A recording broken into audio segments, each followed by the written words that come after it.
Bonjour, bonjour. Eh bien voilà, j'ai fait au plus juste pour le titre des thèmes de l'émission. Pour commencer, je vous souhaite un bel été, même si vous ne partez pas comme moi. Et je veux vous remercier pour vos premiers mails avec vos questions, de votre confiance, vos vues, vous êtes abonnés, vos likes et vos premiers commentaires. Le premier mail au courrier santé et le premier commentaire restant quand même une grosse surprise et un énorme plaisir. Heureuse de voir que cette chaîne vous plaît. Alors, 3 thèmes aujourd'hui. Pour cet été, parlons animaux. D'abord, il est indispensable de savoir que les refuges sont au-delà de leur capacité dans tous les pays depuis la crise du coronavirus et que les euthanasies des animaux abandonnés sont massives. Ça se pratique toujours en temps ordinaire, mais là, massivement et automatique. Or, bonne nouvelle, la Fondation Brigitte Bardot a mis en place un numéro vert gratuit pour aider ceux qui ont vécu péniblement le confinement avec leurs animaux, comme ses conséquences économiques, perte d'emploi. Ça peut être aussi relationnel dans la relation de vos enfants avec l'animal, avec le conjoint ou ayant même mené à un divorce. On le sait, c'est toujours dramatique pour les animaux, un divorce, voire le décès de proches atteints par ce virus. Ce service de la Fondation afin de guider et proposer toutes les solutions pour éviter à tout prix l'abandon de ces animaux qui risquent de passer le reste de leur vie derrière des barreaux ou d'être euthanasiés rapidement. Car c'est l'été et la France est le pays qui possède le plus grand nombre d'abandons d'animaux en Europe. d'Europe. 100 000 par an, dont 60 000 chaque été. Alors, si vous êtes en difficulté justement sur ces plans par rapport à vos animaux, ou si vous connaissez un voisin, un collègue ou un proche dans l'une de ces situations et qui songe à l'abandon de celui-ci, prévenez-le car ne vous faites pas trop d'illusions sur ce qu'il va devenir. Même si les adoptions ont vraiment gagné du terrain depuis 2 ans en France, grâce à un recadrage enfin sur ce qu'est un animal est vivant et sensible, ainsi qu'une forte publicité sur l'adoption responsable avec son fameux slogan Don't Shop, Adopt de la part de la SPA, les refuges regorgent de lapins nains, chiens, chats, chevaux, etc. Tous animaux, et cette année de crise sanitaire et économique qui a multiplié leurs abandons déjà bien avant l'été, plus l'été, personne n'ignore la catastrophe qui se joue. Les animaux sont les grandes victimes du Covid. Alors, pas de panique, si vous êtes dans cette situation ou connaissez quelqu'un dans la détresse, voire le rejet de son animal, eh bien, téléphonez à ce service gratuit de la Fondation Bardot. Une équipe chaleureuse peut vous aider financièrement pour le nourrir, le faire garder quelque temps, lui donner des soins vétérinaires, bref, des solutions concrètes, même sur le plan matériel, et aussi un soutien psychologique. Je vous mets le lien et le numéro en dessous, le numéro de ce service. Cliquez sur le triangle gris. Car tout plutôt que l'abandon, c'est condamné à la vie dans une cage où votre animal perdu sans sa famille et sa maison sera complètement désorienté et fou, souvent se laisse mourir ou mal condamné à sa mort vite programmée, donc comme expliqué. Moi-même, je partage quotidiennement sur un réseau social pour 2 ou 3 refuges à Los Angeles qui débordent et ne peuvent garder ni accueillir de nouveaux animaux dont on se débarrasse. Je les partage aux relations américaines, surtout que j'ai, même si on ne se parle jamais.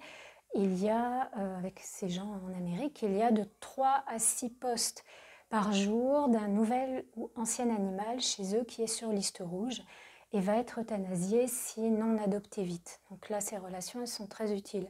Ils présentent toujours des jeunes ou qui n'ont que quelques années, un chien d'1 an, pour leur donner le maximum de chance, car ce sont ceux que les gens adoptent préférentiellement. Tous les autres, voilà. Alors, autre bonne chose avec ce service de la Fondation Bardot, je vous en reparlerai, mais plus là, il s'agit plus du don financier, qu'il est bon de faire même de 20 ou 30 euros, hein, c'est parfait si vous pouvez plus, bien sûr, mais même ça, qui est à faire au moins une fois par an l'été.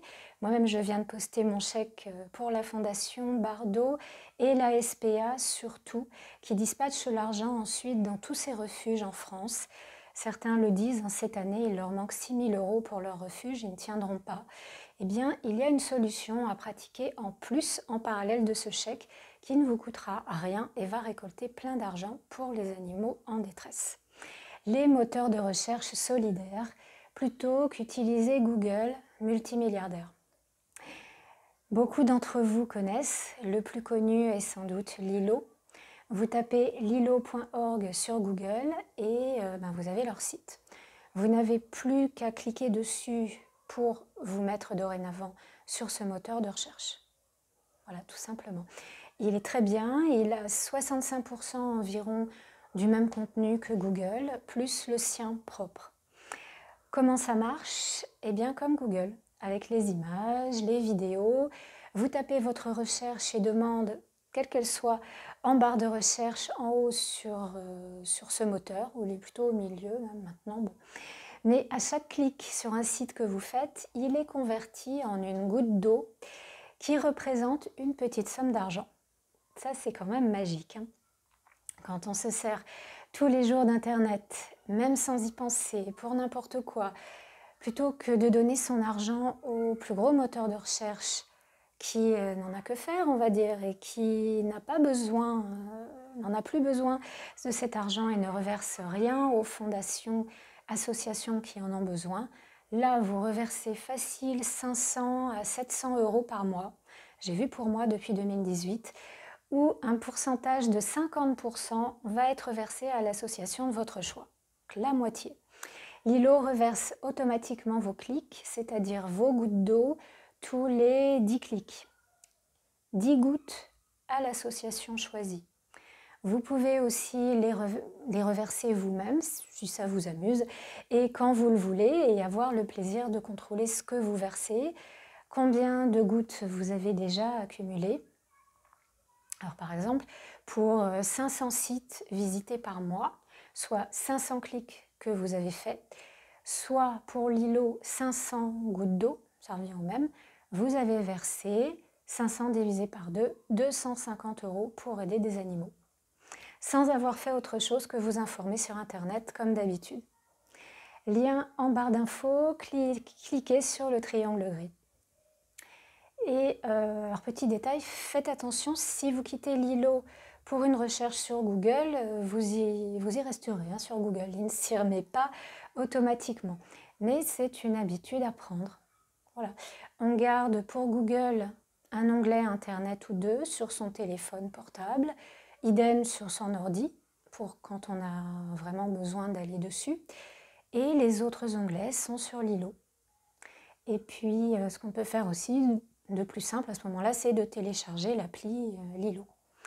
Donc vraiment, ça vaut la peine de prendre cette petite habitude et surtout la garder définitivement parce que sans rien payer, dépenser, vous aurez l'immense joie de sauver des animaux et aller fièrement donner une grosse somme à une association pour eux tous les mois. Diffusez largement l'info autour de vous pour sauver des vies, des chiens, des chats, etc. Chez Lilo, créé en 2014 par 2 ingénieurs français, il y en a plein des assos, humanitaires, climat, environnement et animaux. Donc, choisissez une animale dans leur longue liste d'associations de protection animale et en y restant sans en changer plusieurs mois pour leur apporter le maximum. Donc, particulièrement la SPA, c'est le plus judicieux pour la fameuse période très mortelle d'été et rentrée. Restez-y peut-être jusqu'à début novembre en tout cas, et on lui assure ainsi à la SPA un revenu fixe de cette façon, et à ces animaux qui y sont déjà et tous ceux qui arrivent.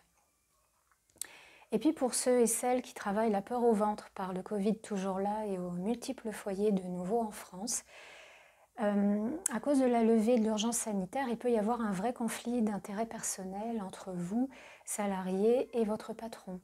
Conséquences sur votre santé, donc juridique, liées aux droits et obligations au travail, pour vous comme pour le dirigeant.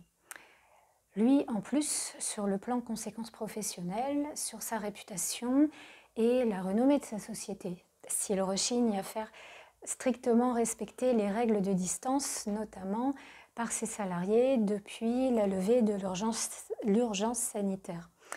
Bien, je vous conseille tout simplement, pour ne pas rester dans ces angoisses, si vos collègues n'appliquent plus les consignes de sécurité ou pas plus que ça et les gestes barrières, et que votre patron s'en soucie peu, de consulter des juristes en droit du travail. Vous pouvez en consulter par exemple sur des sites comme Jury Travail, où là on contacte un avocat spécialiste de ce domaine par téléphone, donc réponse très rapide. C'est un site connu qui a un forum de questions déjà posées, mais alors avec beaucoup de questions déjà posées, va falloir filtrer, mais on y trouve très souvent son bonheur, il suffit de s'inscrire. Par contre, je vous le rappelle, quel que soit le conflit et le domaine, s'il est suffisamment grave pour une procédure, soins chirurgicaux et conséquences, la réputation de ce médecin, pas uniquement au travail, et alors systématiquement, si plusieurs thèmes sont liés, il faut toujours éviter de se lancer aveuglément dans une procédure, car on obtient rarement réparation, c'est de notoriété publique. Voire pire, niveau résultat. Sauf si ça passe par les prud'hommes, si c'est pour le travail. Là, c'est vrai qu'en général, c'est le salarié qui obtient gain de cause. C'est vrai. Et parce que s'il est réellement coupable, le responsable de la situation se comporte très différemment s'il se croit ou se sait hors d'atteinte, parce que protégé par des instances ou des gens de son milieu, du même corps professionnel, et haut placé, voire qu'il connaît personnellement. Alors, après avoir parlé avec un avocat ou un juriste du thème qui vous préoccupe, et être ainsi parfaitement renseigné dessus, il vaut mieux tenter de trouver d'abord un accord entre vous. Parce que personne n'a envie de ces complications, ni même lui, et tenter de trouver un arrangement amiable, c'est préférable. Si c'est quelqu'un de bien, il l'a déjà proposé. Sinon, il va le faire aussitôt lorsque vous aborderez le sujet. Voilà, et bien à présent, profitez de la vie avec vos animaux, les autres, qui ne sont pas à vous, avec vos proches, les animaux de vos proches et de la nature. Et puis, eh bien, on se retrouve en septembre avec sûrement une émission pour contrôler ces troubles anxieux typiques de la rentrée. Et puis tiens, on va faire un pari, d'accord? Pour fêter cette période du soleil et de cette agréable sensation de chaleur, le premier animal croisé, on lui fait un câlin et on prend soin de lui. Alors, moi si je sors, ça risque d'être un pigeon. Je les aime beaucoup, mais ça risque d'être dur quand même. Alors, lui donner de l'eau, en tout cas si vous avez votre bouteille avec vous, dans le petit bouchon de la bouteille. Voilà. Et pour le câlin, ce sera pour celui d'après. Toujours pigeon, et ainsi de suite, jusqu'à en croiser un par terre, au sol, qui n'a pas peur, qui s'envole pas, pour, là celui-là, bon pour le câlin. Je vous dis à bientôt, début septembre.